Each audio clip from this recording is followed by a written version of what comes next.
राजापूर मार्डी तालुका शिरोळ येथील राजापूर खिद्रापूर हायस्कूल इथं विद्यार्थ्यांमध्ये व्यसनमुक्तीबाबत जनजागृती निर्माण व्हावी आणि निरोगी जीवनशैलीचा संदेश समाजात पोहोचावा या उद्देशानं व्यसनमुक्ती सप्ताह उत्साहात साजरा करण्यात आला। या निमित्तानं आयोजित करण्यात आलेल्या विशेष प्रबोधनपर व्याख्यानात मराठा सेवा संघ प्रणित राष्ट्रसंत तुकडोजी महाराज व्यसनमुक्ती परिषदेचे प्रदेश कार्याध्यक्ष, समर्थ आरोग्य फाउंडेशनचे झोनल ऑफिसर छत्रपती शिवशंभू व्यसनमुक्ती मधुमेह मुक्ती मार्गदर्शन केंद्र, सैनिक टाकळीचे संचालक तथा व्यसनमुक्ती दूत डॉक्टर विकास पाटील यांनी विद्यार्थ्यांना व्यसनमुक्त जीवनाचा प्रेरणादायी संदेश दिला। कार्यक्रमाच्या अध्यक्षस्थानी शाळेचे मुख्याध्यापक श्री जय काटकर होते।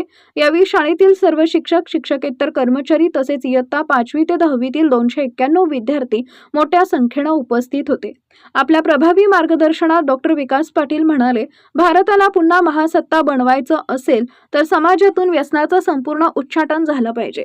प्रत्येक नागरिकांना आपल्या आयुष्यात किमान 3 व्यसनी व्यक्तींना व्यसनमुक्त करण्याचा संकल्प केला तर देश निश्चितच नव्या उंचीवर पोहोचेल।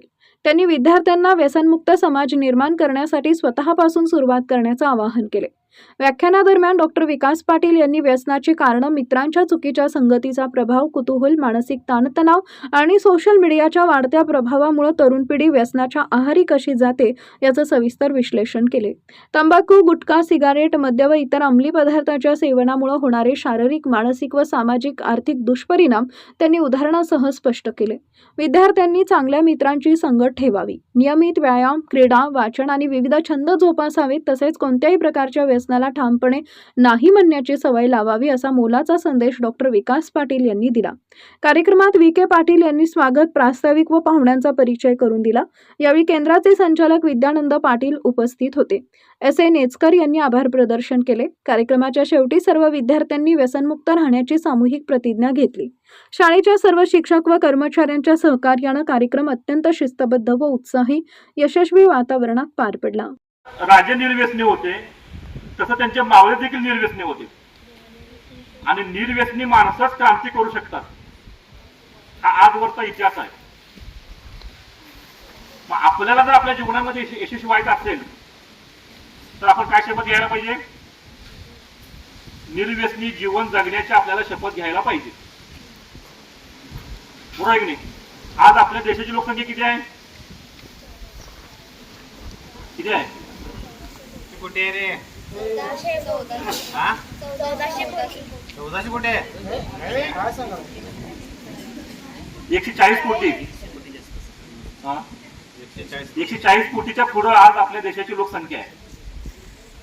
2017ला राष्ट्रीय व्यसनमुक्ती संस्थेनं आकडा जाहीर केलेला आहे की आपल्या देशामध्ये 67% लोक ही व्यसनी माणसं आहेत, व्यसनाधीन लोक आहेत। आज 2026 मध्ये तो आकडा 70% क्रॉस झालेला आहे। म्हणजे आज आपल्या देशामध्ये 70% लोकांच्या पेक्षा जास्त लोक काय व्यसनाधीन आहेत। म्हणजे याचा व्यत्यास काय होतोय की 30% लोक व्यसनाधीन नाहीत। मग 30% लोकांनी तुम्ही आम्ही उभ्या आयुष्यामध्ये आपण 3 लोकांना जरी व्यसनमुक्त केलो, आपण किती लोकांना? 3 लोकांना मरेपर्यंत आपण 3 लोकांना जरी व्यसनमुक्त केलो तर येणाऱ्या काळामध्ये भारत व्यसनमुक्त झाल्याशिवाय राहणार नाही। आणि जोपर्यंत भारत व्यसनमुक्त होत नाही तोपर्यंत भारत महासत्ता बनणार नाही। कारण व्यसनी माणसाच्या हातून भारत महासत्ता कधी बनेल काय? कधी नाही। खरं म्हणजे आतापर्यंत भारत महासत्ता बनायला पाहिजे होता। कारण ज्या देशामध्ये युवकांची संख्या जास्त आहे तो देश महासत्ता बनतो। अमेरिकेमध्ये युवकांची संख्या जास्त होती, अमेरिका महासत्ता बनला। चीनमध्ये युवकांची संख्या जास्त होती, चीन महासत्ता बनला।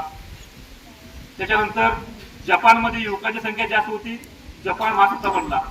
परंतु भारतामध्ये युवकांची संख्या आजच्या घडीला जास्त आहे, परंतु त्याच्याबरोबर व्यसनाधीनतेचं सुद्धा प्रमाण जास्त आहे।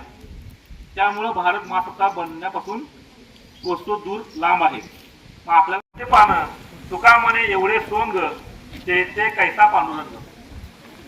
म्हणजे व्यसनी माणूस जर व्यसन करत असेल तर अशा घरामध्ये पांडुरंग किंवा ईश्वराचं किंवा देवाचं वास्तव्य होत नाही।